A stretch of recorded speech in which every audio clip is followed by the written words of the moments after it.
Let's write the code for dysentery. So I highly recommend you first check out the lecture and tutorial session how to just make the dysentery and what is the math behind the dysentery.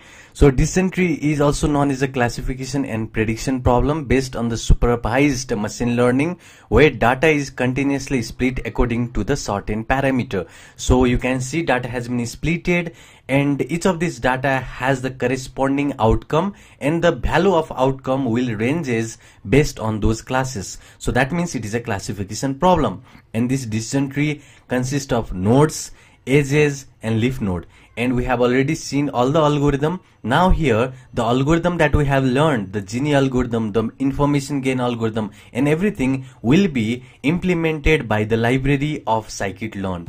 Using the decision algorithm, we start at a tree node, split the data on the feature that results in highest or largest information gain, that is reduction in a uncertainty or entropy towards the final decision. This is what we have learned in our dysentery classification lecture session. Now that is what we are going to implement here, and we are not going to implement from scratch, rather we are going to use this scikit-learn dysentery classifier library in order to implement that. Now we are going to also learn about this cross validation. So this cross validation is a way to evaluate our model. If you remember, in the case of classification problem, I have told you there has to be confusion matrix in order to represent the classification problem. If you have the regression, there will be mean sum, that is squared error, mean, that is absolute error, root mean square error and so on. But in the case of classification problem, we will have confusion matrix as a model, as a module to evaluate our this algorithm or a model. So that way we are going to use this cross validation is basically a way to evaluate a machine learning model on the limited data sample. We are going to test the accuracy based on this value of k.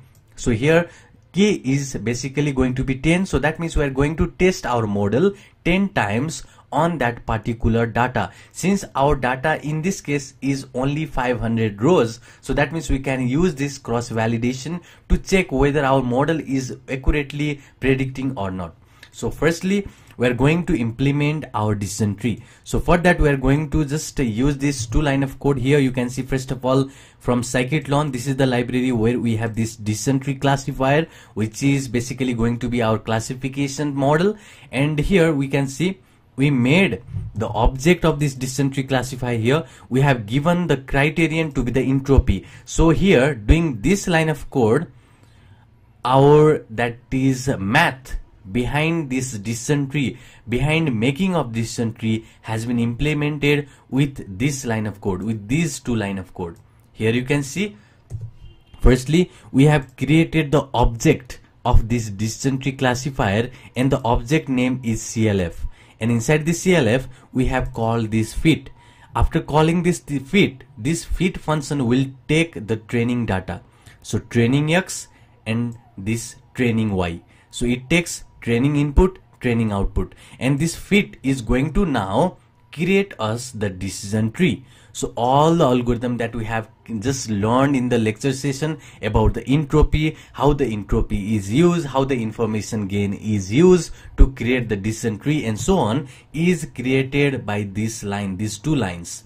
So here we have given criterion to the entropy, so that means it is going to just call those information gain and it is going to split, it is going to make a decision tree with the column with the data that will have the highest information gain. But if you use this GINI index, then in this case the decision tree will be made with lowest GINI index or lowest impurity. So GINI is a impurity, so we want to make sure that those columns with the lowest GINI impurity should be at the root node. So this way our dysentery classification will be done. So here either you can use entropy or you can also use GINI impurity. So it's up to you, you can use either of those. And calling this 2 line of code, you are going to make the dysentery.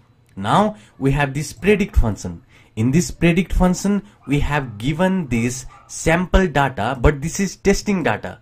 Now training data will be used in order to create a model. Now after these two line of code, our model will be just made now.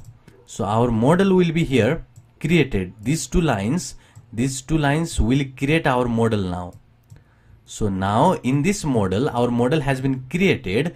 Now in this model, we will see that the model will be something like this decision tree, where we will have this root node and these branches and leaf node and so on. So this way our model will be created now. So this way our model will be created. In this model now, we are going to predict with our testing data. So we are not giving here y testing data, because after predicting this value, for this value we are going to get y predicted. So this is y predicted value will be given by the model, by this decision tree. And this y predicted model, that is the value that is predicted by this model, will be, that is checked against the actual y that we have created. So this is actual y. So we will just check whether actual y has been equal to the predicted by the model or not. And by these we are going to check whether our model has been correctly predicting or not. So this way, these three lines is basically this first two. Firstly, this first two is going to be your model creator. This is going to create us a model. And after creating a model, this line of code here, you can see this line of code, this is going to check whether the model has been correctly predicting or not. So this is going to give us the output of our model, and we are going to check it with our actual value of y. So we will check actual y, that is against this predicted y that is given by the model, and we will check if that is equal or not. And this actual y is something that is created when we create our data sets. So if I just go over here and show you here, so in the code, if I show you here, this is going to be our actual y.